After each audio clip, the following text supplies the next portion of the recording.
በስመ አብ ወወልድ ወመንፈስ ቅዱስ አሐዱ አምላክ አሜን።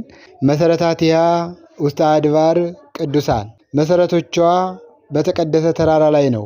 መዝሙር 87 ከቁጥር 1። ይህን ቃል የተናገረው ነቢየ እግዚአብሔር ልበ አምላክ ቅዱስ ዳዊት ነው። ይህን ቃል ስለ እመቤታችን ስለ ቅድስት ድንግል ማርያም የዘር ሐረግ አስቀድሞ የተናገረው ቃል ነው። ግንቦት 1 ቀን የእመቤታችን የቅድስት ድንግል ማርያም በዓለ ልደትን ስለምን እናከብራለን የሚለውን ይህን ርዕስ መሰረት አድርገን እነጋገራለን። አስቀድሞ በመንፈስ ቅዱስ መነጽርነት ተመልክቶ እግዚአብሔር ገልጾለት መሰረቶቿ በተቀደሱ ተራራ ላይ ናቸው ሲል ተናግሯል ማለት ነው። እመቤታችን ቅድስት ድንግል ማርያም ትውልዷ በአባቷ በኩል ከንጉሱ ከዳዊት ወገን ሲሆን በእናቷ በኩል ደግሞ ከካህኑ ከአሮን ወገን ነው። የአባቷ ስም ቅዱስ ኢያቄም ሲሆን የእናቷ ስም ደግሞ ቅድስት ሐና ይባላሉ።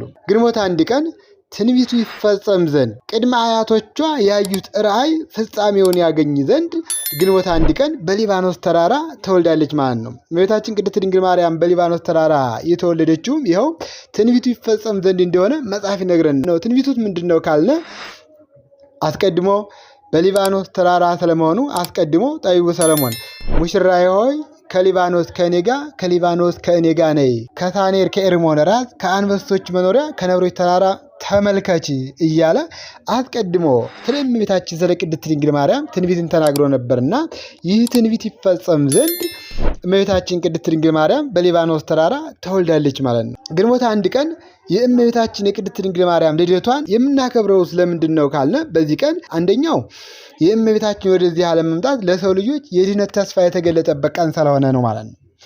ሁለተኛ